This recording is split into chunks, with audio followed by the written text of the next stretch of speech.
We're back to the Neil Haley Show, and this is really a really interesting guest. We have a great actor, and he's going to talk about the Signlight International Film Festival and the inaugural. And I'm excited to welcome CJ Jones to the program. He's an actor, activist, doing so many different things. CJ, thanks for stopping by and to talk about this great festival that's coming up and giving the opportunity, especially this is National Deaf History Month in April. Thanks, CJ. Appreciate you having you on. Yes, sir. Yes, sir. All right, fantastic. So let's talk about CJ. How did you become an actor? Because I looked at your bio on Wikipedia and some of the amazing projects you've been on. It's spanned a long time. How did that? Did you always have a dream to be an actor? Actually, yes. When I grew up, I had the dream, and I believed that I had to figure out how I could do it. Sometimes I sit and think like, how did I become an actor? And then I was like, I actually was born an actor. It was natural for me because I was doing that with my parents. I had a deaf family, and we performed everywhere we went, and it was just a part of my life and my existence. And I just started to do that and many other different things. It's my Oh, passion. and then and absolutely. And did people kind of discourage you because you were deaf that you wouldn't be able to do this? Now you got to remember, both of my parents are deaf, and I have four brothers and sisters, and all of my brothers and sisters are hearing, but they all knew sign language. And so that my first language, I started to learn how to speak when I was a little kid. And so, but I never felt like I couldn't. I never got until I actually went into an oral school.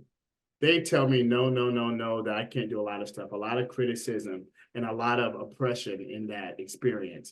But when I went to a deaf school, man, I was empowered. I was I was in the Boy Scouts, and I graduated with two college offers. And when I got into college, I started to actually see that there's a negative connotation and some hardships that happen. And I never felt like that before. And I said, you know what? I refuse to feel that negativity. So I just kept with my past experience and becoming who I am. And I knew my identity, and I didn't drop out. I stayed in when the going got tough. And over 50 years of my life, I've been in acting, directing, producing, and supporting actor and encouraging deaf people to become successful, knowing that they can do anything. If people say can't, you can. And that's been the marker for my years from childhood to adulthood, anywhere that I go. I had an experience when I played at Western Maryland Division III college basketball. I played there. I played against Gallaudet, and that was an intriguing experience of getting the opportunity to play at an all deaf school against an all deaf school in basketball. And then also the Western Pennsylvania School for the Deaf was right down the street from my house in Pennsylvania, in Edgewood area. I don't know if you ever are familiar with that one. And so those are two times I've had Oh, yeah. experiences for that. So it was interesting to have those experiences. And are there a lot of opportunities for acting for deaf? That's all only an all deaf type of programming, like TV, movies, productions that are just for the deaf.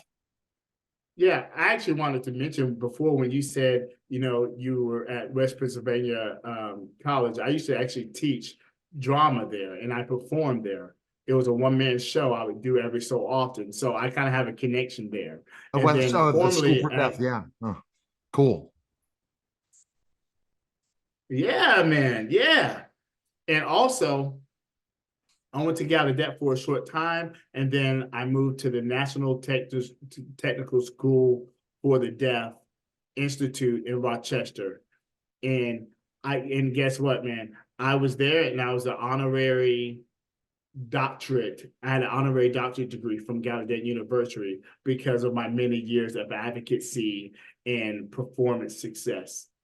And so it's just that was my kind of career, and that's right, man. And then I went to back in the day, there was no captioning. And so finally, when we had captioning, I was actually the first deaf person. The first deaf person was named Linda. And she was for the Mississippi street, and so, and I was hoping she would come to Sign, and then I was like, maybe less than in the 1990s, it was the first person that showed up, and and I showed up in a different world, if you remember that series. And ever Yes. since then, there was many industries, they were not ready for hiring deaf people and deaf actors. And so little bit by little bit, then Molly Mallon won the Best Actress award in Children of a Lesser God. And then it's just started to, start from there. But still there was a struggle. And I believe about 10 years ago, you started to see more deaf people pop up in cinema. And there's more possibilities for deaf people and more access for deaf people in TV and series and theater. And sign language is not just a language. Deaf people have a culture. It's a life. And that is actually the industry started to pick up that fact. And so that's why we're doing Sound Like Film Festival. We want to bring the hearing world, the industry, and the deaf people in the industry. We want to bring them together. We want them to meet and socialize. And we want the time to be now, and to have, the Black movement now. They're expanding, and the Spanish movement, they're expanding. The Indian movement, they're expanding. So deaf people, the community, the time is now. Our skill in everything that we're doing in movies, that time is now. We don't want to wait anymore. We want to get this opportunity in. We're tired of hitting that glass ceiling. We want to bust it and to show people how it's done. So the question I misunderstood is that there are all deaf casts for different films and different things that have been around forever before you guys broke this glass ceiling with Marley and yourself, CJ, to get in regular films to be able to be included in storylines and different things. No, there were no deaf casts. It was like a trickle, one over here in this silo, or one over here in this silo. No, people were scared. They thought it was an impossibility to work with deaf people. And then they didn't know how to market it because they didn't know deaf culture. But now with new movies, you can see as the cast, like there's one that's called Jesus. It's a Christian film and it's a full deaf cast. And then once they have that, people go and see it, and they see it in a movie theater. Now imagine a movie theater with 300 movies, a 300 movie theater, and the first time in history they have a full deaf cast making the movie. So you guys weren't able to do this. In 300 theaters. Wow. In 300 theaters. That's fantastic. That's I mean, and like Monday, Tuesday, Wednesday, Friday, having a quiet time in the theater and having that for a whole week and having that for a weekend.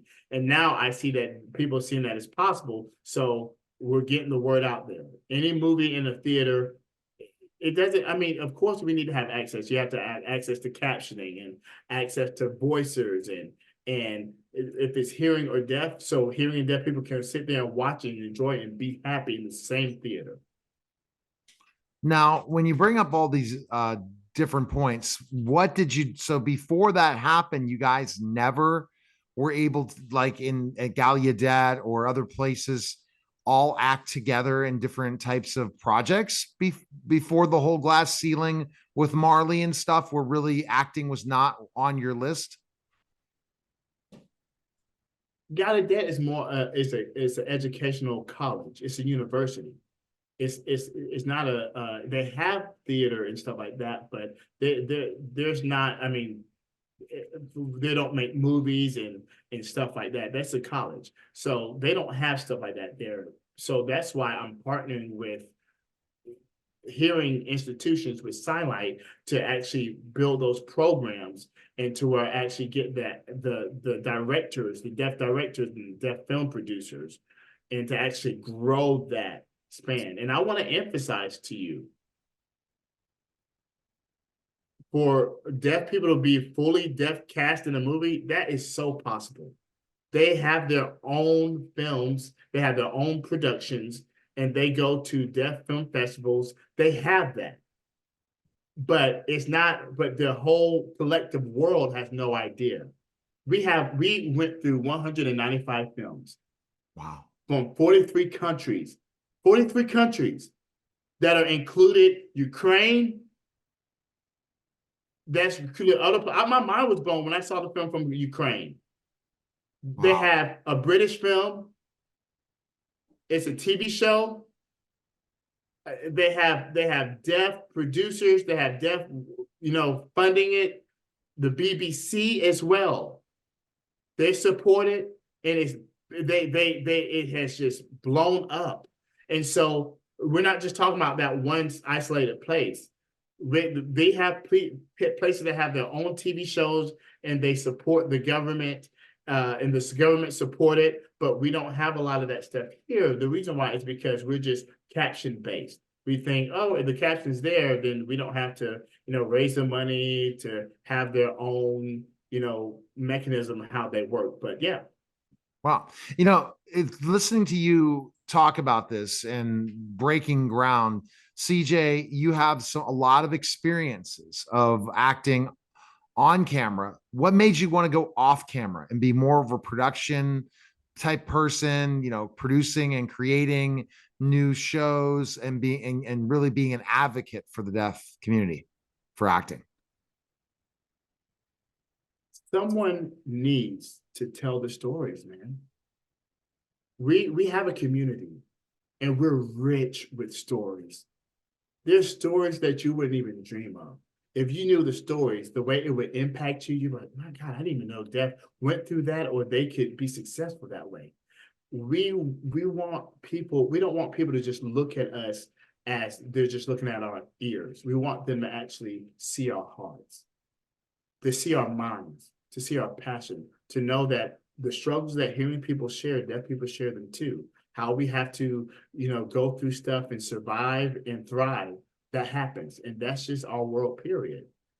We have so many avenues that would shock you. For example, I worked for Avatar with James Cameron. And that experience, man, it was 2 years of working with James Cameron, and it was an honor because he looked at me as an equal. I created the sign language that you see in Avatar. I created the sign language that is the Na'vi language. So I had to build, it was my creativity, a deaf person's creativity, me, CJ, not because I'm Black or deaf, but because I'm creative. Yeah. He didn't just see my ears, he saw my heart. And with that in mind, there's a lot of people that are like, wait, you created the Na'vi language in Avatar? I'm like, yeah, because, I might be even acting in part 3, we don't know. But, have you seen the Baby Driver movie? No, I have I not. was in that, like, there's people, I'm in that movie as well. And people was like, wait, what? You're in that movie? And now with the actors there, they respect me for who I am. They didn't see my ears. They saw my passions. They know that I can direct. They know that I'm on same par with them. I'm not a lesser person they're not giving me a handout. And I'm actually being able to use my skills and my notoriety to bring other people to the field and share that work. I was at right near Hollywood for an autism film festival. Ben Affleck was part of it and different people. And that was such an amazing experience to see all these autistic directors, film, acting, putting all together. Same thing you're doing here. How can we finally put more and more of them of autism, of any special needs, diversity into films, into movies, and not just throwing them in there into a story? Do you think we're getting closer and closer with the experience of getting work with James Cameron and being a creative, not looking at what the diversity, but looking at the exceptionality, the ability to be so creative? How can we finally bridge that gap even further?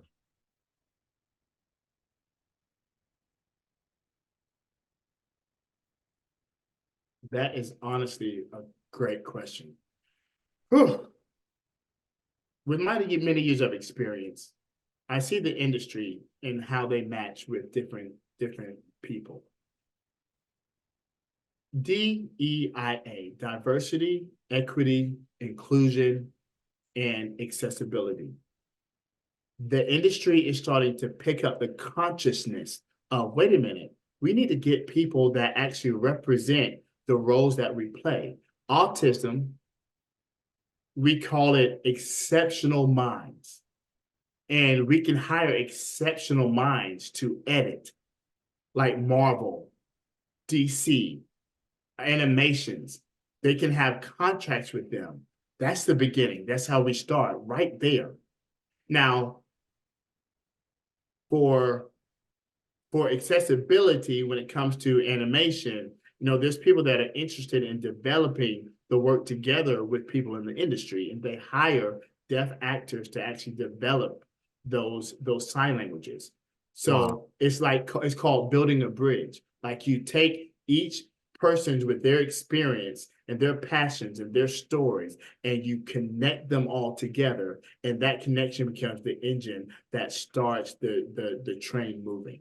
And that's what we're doing at Silent Film Festival. Is that purpose. There's hearing people and deaf people that are coming together, and people that are not resistant but are open to the possibilities and the ideas that come from the collaboration.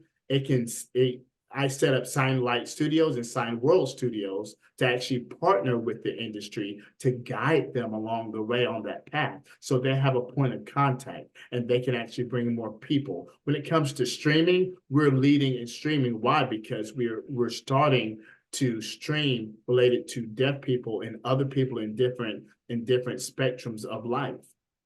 We're not depending on the industry. We're finding solutions, and we're making connections without barriers. Well, I think what you're doing is absolutely amazing. Let's get the quick 2-minute pitch of why people should learn more about the festival and everything coming up next week or very soon. Yes, sir. Yes, sir. Oh, man. I was biting my teeth for you to ask me that question. Man, this is my passion. And so Silent International Film Festival, we want to elevate and expand and bring the industry and deaf people in the industry to actually come and learn from each other, to actually find solutions of how to make things work. That's the goal of our film festival. We have workshops talking about animation. We have workshops talking about expanding in filmmaking and how to develop a pitch. We have NBCU coming. We have Sony coming. We have HBO coming. We have so many sponsors and supporters coming that all believe in this vision, and they believe that now is the time to make it happen for Silent Film Festival. We have a good connection to have a good network with everyone. Wow. And we have a lot of British people that are had from the British side on panels. They're coming in. We have Rosie O'Donnell coming in. She'll be there. I also want to actually thank Craig Main from The Last of Us. He gave us a nice welcome to Hollywood, talking about our festival. And there's so many big names that are supporting our film festival. One big thing is that we're really intentional on making this happen now. And if that's a takeaway, now, there's so many jobs that can be provided that needs to, in this industry, this is the place that they prove their skills. The industry can hire them. And we want to support our network and really create the story with them leading the way. That's fantastic. Where can people find information, and could they attend? Is this in LA?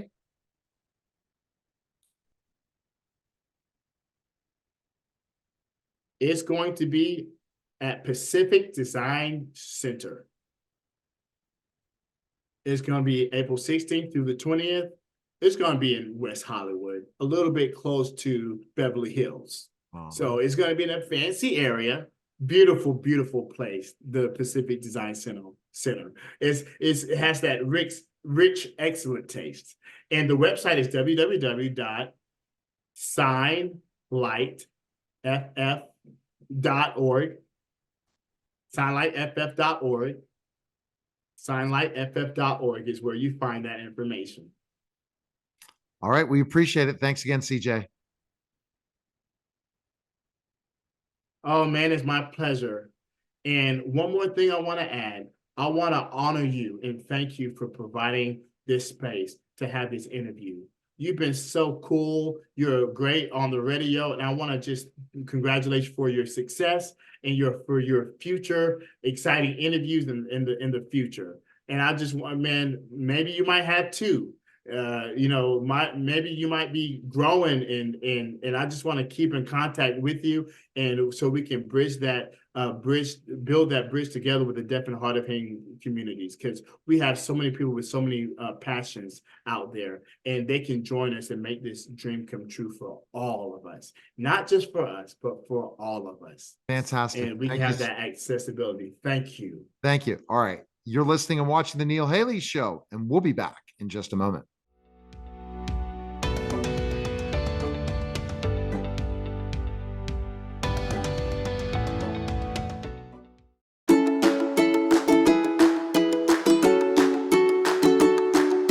Welcome to Birch Tree Park.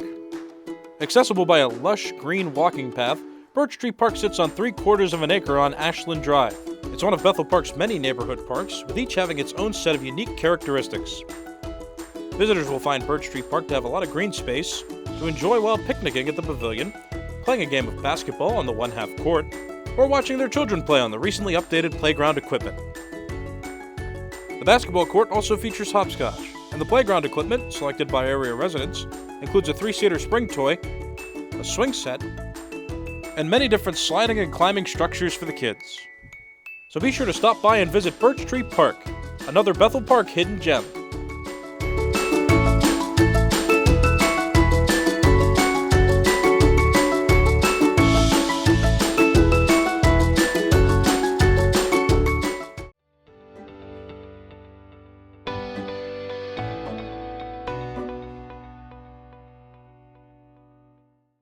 Greg, what's going on, man? How are you? I'm doing great, Neil. How are you? Fantastic. And our guest today is Dan the Beast Severin. And Dan and I wrestled each other back in the 90s for NWA West Virginia when he was the NWA heavyweight champion of the world. I think it was a tag team match. I can't remember, Dan. Thanks for stopping by. And, how we track people down, former wrestlers. How are you, Dan? Well, I'm doing great. Literally, you tracked me down. I had to pull, as we get to know each other a little bit more just off the air there. It's like I'm driving down the road. I've headed for Crestview, Florida, and I had to simply take a veer off, find out what hotel was close by, to ask the management, do you guys care if I use your Wi-Fi here real quick? And ta-da, here we are. Go figure. See, that's where Dan is, and he keeps telling me all these different ideas. He's definitely a guy for sure and we'll have a great conversation. Go ahead, Greg, with you first. Creative. Yeah. You gotta use totally. that mind for creativity. I'm a very creative person. Yeah. Oh, I love it. Well, Dan, I got to ask you a real quick question. I see your flag comm going on there. Do you feel the country's under duress? Yes. I actually just educated Neil about that right there, because anyone that sees what has happened in these last 4 years, Yeah. our company is our country is so divided. Yes, it is.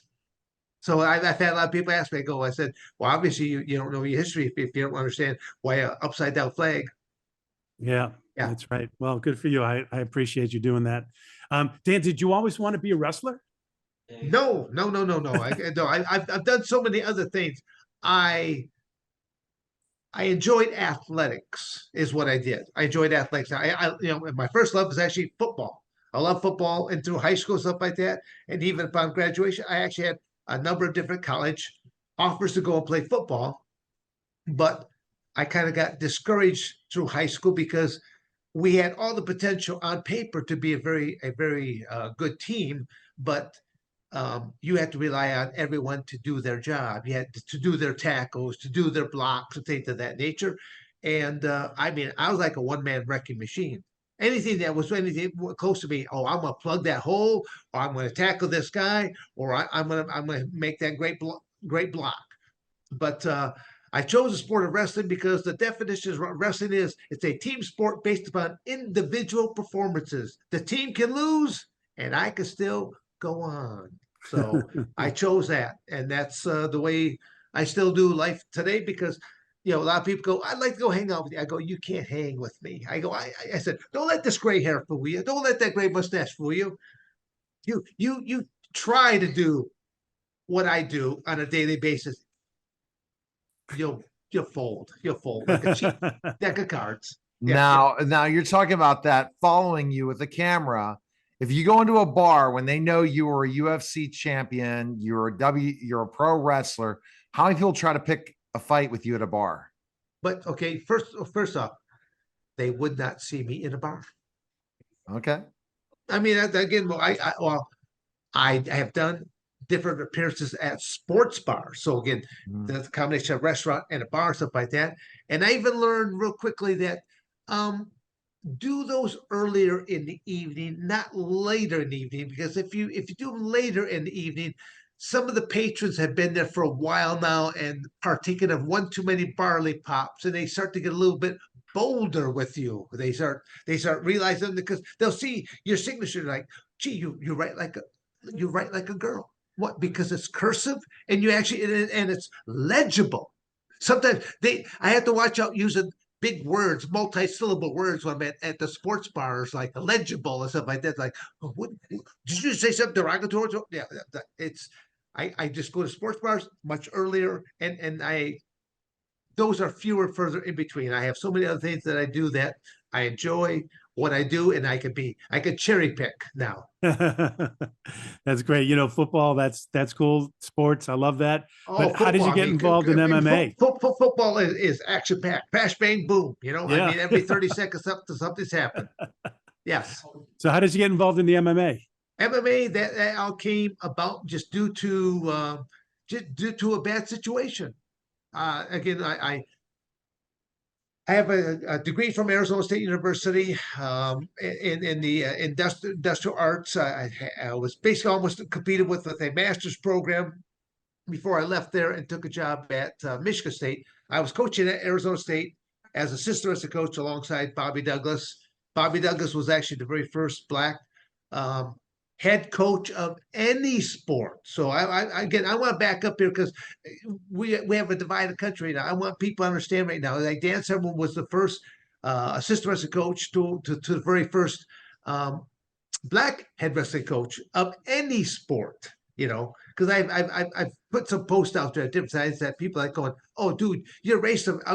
Really? Am I? I go, I went to college and they go, the Bobby Douglas is still alive. And he kind of refers to me as his adopted son. So, and I'm actually the first white guy to be inducted into an all-Black fraternity. So. Oh, wow, okay. All Yeah, right. because I always tell people I don't hate based upon color, religion, or not. I go, I hate based upon stupidity. Yeah, guilty all day long. Stupidity, yes, I don't like it. So we'll talk about the MMA. Like, how did I get involved? Because you told me that. Getting into MMA again, I saw a flyer. A flyer came across. Was brought to my attention. It was a tough man contest. Tough man. I used to be big. It was a production that Art Door used to run, where basically it was 3 rounds, 3 1-minute rounds with big, probably barroom brawlers. But there were actually some other guys that might have done a little stint with some boxing stuff like that. So it was just 3 1-minute rounds, and it was just Haymaker City. Probably one of the best known people from that industry would be Butterbean.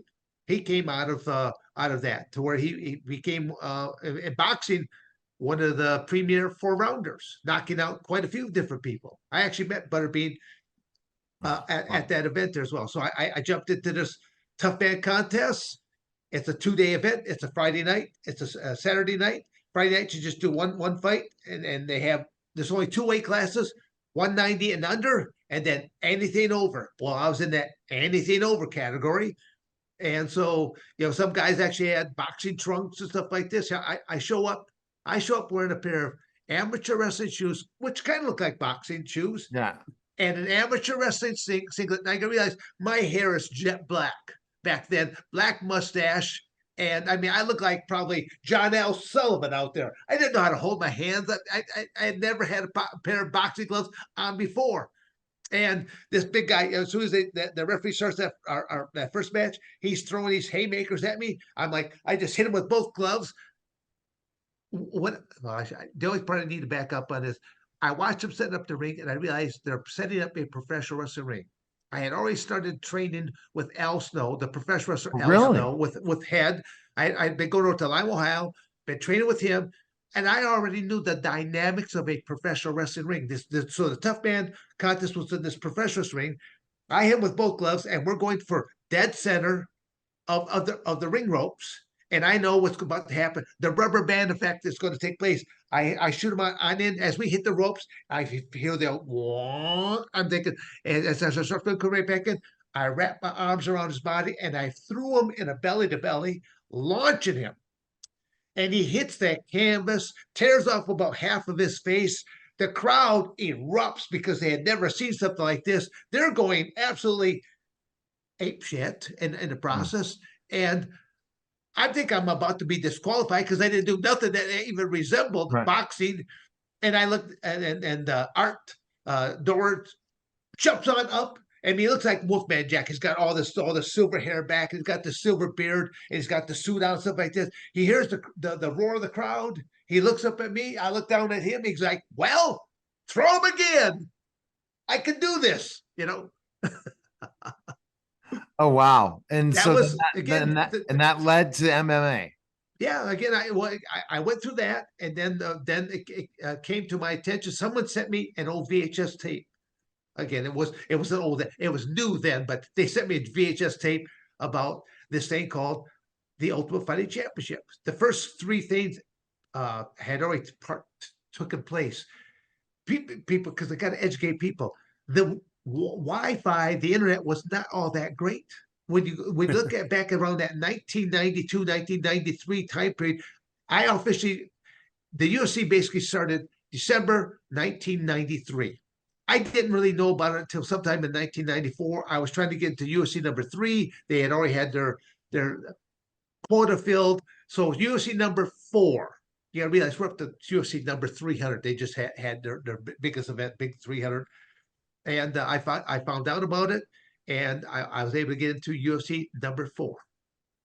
And again, when I tell people, by the time they told me that I was in, I basically only had like 2 weeks to train. But I went over drove over to Lima, Ohio, basically each day for just a couple hours. So for 2 weeks, a couple hours a day, I'm over there with Al Snow and a couple other professional wrestler trainees. And they had like one old pair of boxing gloves that they would put on. I didn't have a pair of gloves. And they're like, "Well, you can't punch these guys." I go, "I'm never going to punch them. I'm a parry. And I'm going to go for clinches, takedowns, and I'm going to slap on amateur wrestling moves, turn them illegal. And that's my submission hold." So they would be screaming, squawking. And literally, I would go like the entire time. I would grab a sip of water every now and then. And then they were actually throwing the gloves at each other because they didn't want to go out there anymore with him because they're like, he's not being nice to us. Again, I never punched him, never hit him once. I just throw him down, throw on a chicken wing and turn it illegal, throw on a crossface, turn it illegal. And I did legitimate amateur wrestling moves. Now knowing that amateur wrestling moves, you're forcing your will upon an individual, but they're forms of leverage. Another word for leverage means it hurts. That's what I mean. No one's going to roll over on their back and be pinned. Again, because some people might be thinking, is he talking about professional wrestling? I'm actually talking about both industries. In professional wrestling, the match ends by a pinfall. In amateur wrestling, you can win by points, but then you can also win by pinfall. Gotcha. Which I don't know a lot about the amateur wrestling, but I had to learn how to do some amateur wrestling, especially when people would stretch me, Dan, when I first started out. And I would get, 6'10", big guy. They get me down the mat.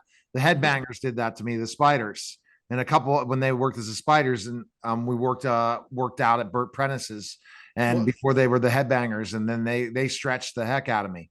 Well, Like- Neil, that's why you should actually come to my training facility, because I would actually teach you, because all of my wrestlers, I have a ring and then I have all these mats. They actually have to graduate to the ring. In order to graduate to the ring, they start off on the mats. And they actually get homework from me as well. Because if they come in there and they're just a turd, I go, well, you need to lose some of that turditis right now. Because that means you better start doing some jogging, because you need cardiovascular in a professional ring, because cardiovascular is huge. Otherwise, you're gonna get blown up. So I start to tell them, I give them like a little list. I go, I don't even make the list anymore. I go, get yourself a piece of paper and a pen, and I'm start telling you what you need to do. Otherwise, you're wasting my time and you're wasting your time. Go get a job at a gas station somewhere where you're sitting behind there, because your activity level is about that. Okay. Oh, man. Again,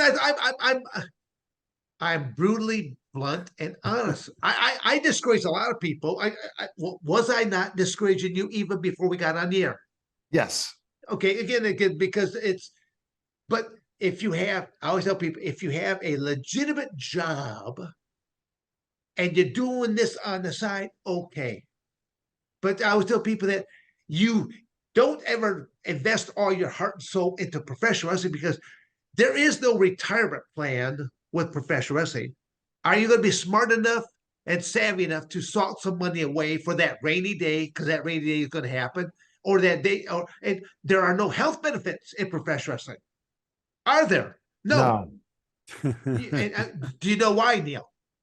Why is it? 'Cause Or there's no Greg? union. I'm sorry, I don't know. I mean, Greg, or do you know why either? No. Okay, because several of these professional wrestlers faked injuries. Oh, my back. Oh, my neck. They wrote out the insurance claims for a couple years while they're off fishing, hunting, whatever. And then at the end of the 2 years, it's like, Lord have mercy, I'm cured. Yeah, right. I'm trying to think, what's the one of the biggest insurance company? Give me a name right Blue now. Cross. Well, that's no. I'm not talking about the high.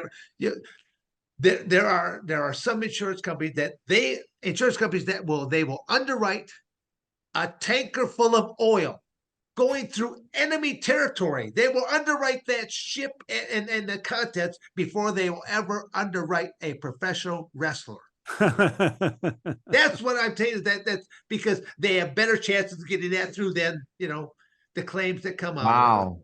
And at least that's not answering a question on a life insurance policy. Are you involved in pro wrestling? No, they don't have that. You don't want that. No, it's No. Well, go ahead. Yeah, Greg. what are your favorite memories in the WWE? well. I mean, it's I'm not certain what to say about that. It's kind of like because you asked me to sit there to pause and think back. I'm still adding so many different layers to my life. I'm not on the sidelines yet, watching the game. I haven't retired from. In other words, I have not retired from professional wrestling yet. I have retired from MMA.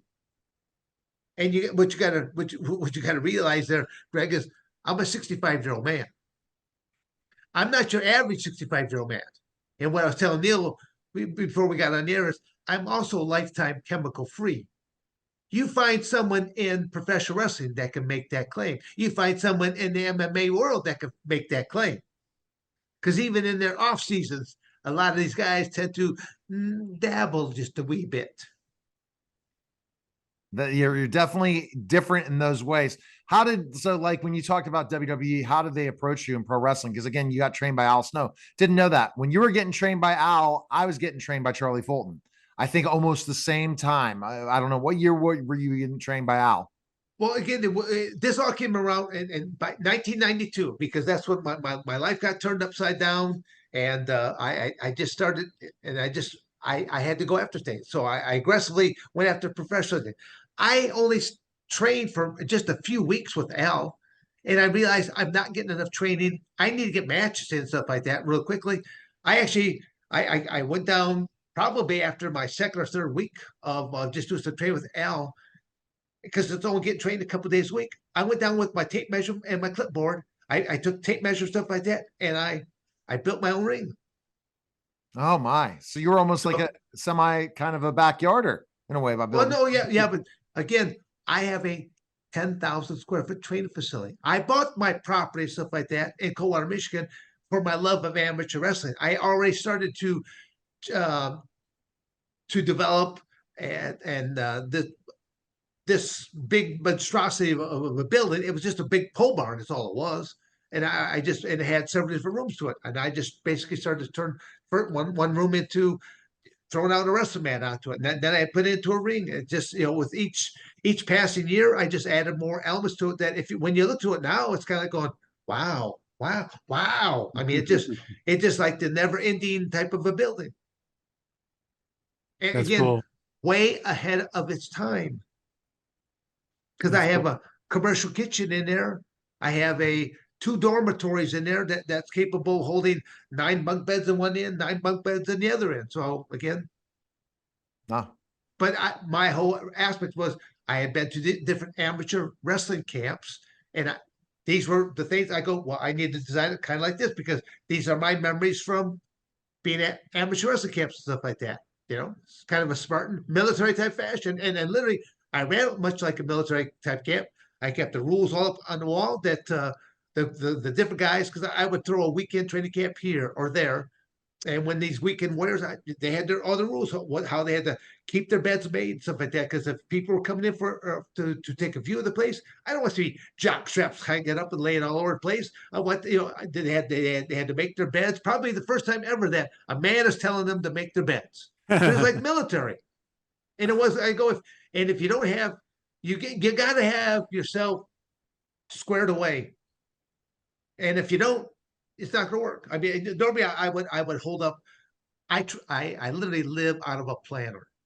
I've lived out of a planner since my junior year in high school. How many high school juniors that have a planner because they're planning their summer wrestling tournament schedule? But then that was, I have 7. I have 7 other brothers and sisters. I'm second on the totem pole. So there was asking mom or dad for money to go to college never entered my mind. I simply knew that how am I going to do this on my own? And then when I looked at it, it's like, well, I love football, but there wasn't going to be, I just didn't see how that was going to really pan out there for me. It's like going, okay, wrestling, there's something there to this wrestling. And by my sophomore year, the first of the college coaches they thought that my older brother Dave and they thought they were twins for some reason. I was actually a little bit bigger than what he was, but we were starting to really shine in the sport of amateur wrestling. And a couple coaches said, "You keep up the good work, and there might be some scholarship money." So my first thought was, I'm just going to, upon high school graduation, I'm going to go into the military, give up 4 years of my life, and then come out and go to college on a GI Bill because I had other team members that they had older siblings, and that's what they did. So that was option number 1. But by my sophomore year, I've got option number 2 is like going, how do we make this work? And it means matches. I have to do better. I have to win more type of things. And that's when I started doing not just folk style wrestling during the season. The United States is the only country that does folk style wrestling. The rest of the world does freestyle Greco. Then by my freshman year, I was doing freestyle. By my sophomore year, I was doing Greco-Roman wrestling. Those are your 2 international styles that are competed in the World Championships, Olympic Games. Most people don't know. They just they see wrestling, they think it's all the same. It's not. There's just big difference. As I said before, the United States is the only country that does folk style, and people wonder why don't we get more medals on the Olympic Games? Because you wrestle up until collegiately, you'll be about 21 to 22 years of age by the time you graduate. And your folk style days are now over. And now you realize the only chances you got are freestyle Greco. So you're going into freestyle Greco at 22, whereas Russia, Mongolia, China, all these other countries, they are doing it from age 4 on freestyle Greco, and they dominate. So Can you believe I don't have any Crazy. coffee in me right yet? Any caffeine? Oh, that's crazy. Nothing yet, huh? Oh Really? my. No, nothing. That's That's awesome. just that's how wired I am naturally. We can tell. He's wired, Greg. He can power a small city all by himself. No doubt. Almost, almost. Now, Dan, real quick, you know, a question I was going to ask you is life after wrestling, but it seems like more wrestling, you know, having Well, camps and okay, there, I all mean, this stuff, there right? is, I'm still looking at professional wrestling as an option. I'm still looking at even amateur wrestling. I always tell people that they have different categories for masters division. I go, but will I find anybody else that's in that 65 to 70 age category? No. You know, I Is mean, this- so the senior games have regular wrestling? there are some things again that I'm just starting to explore because again, I'm just looking at things that's like, well, how can I etch my name in some other types of categories here right now? It's like going, it's like, well, I'm doing law enforcement corrections, air marshal, border patrol, military. I'm doing all these types of teaching here right now because there will always be conflict somewhere in our country or around the world. And I go in and I literally work with our military in that. And when it comes like to law enforcement corrections, I have a specialty ground combatives program. And almost every physical altercation will end up on the ground. And our law enforcement is not being trained very well. Most law enforcement agencies do not even have any type of a training facility associated with them. They will qualify with their weapon every year. Without they'll be able to combat? with their weapon. They may even have, they may again. A handgun is one aspect. A taser is another aspect. I mean, these are all different types of things that they have to qualify with. But then when it comes to actual the physical mechanics, that is very, very few and far in between. So it's like, even when I host law enforcement classes, I don't even sign the certificates anymore. I have another gentleman that he'll set them all up. He's a former, he worked with law enforcement corrections both. And he goes, Dan, why won't you sign the certificates? I said, I have to believe in them. I go, out of the 20 or 30 people that will be in a class, there might be 4 or 5 that I would want on my team. Everyone else is a casualty waiting to happen.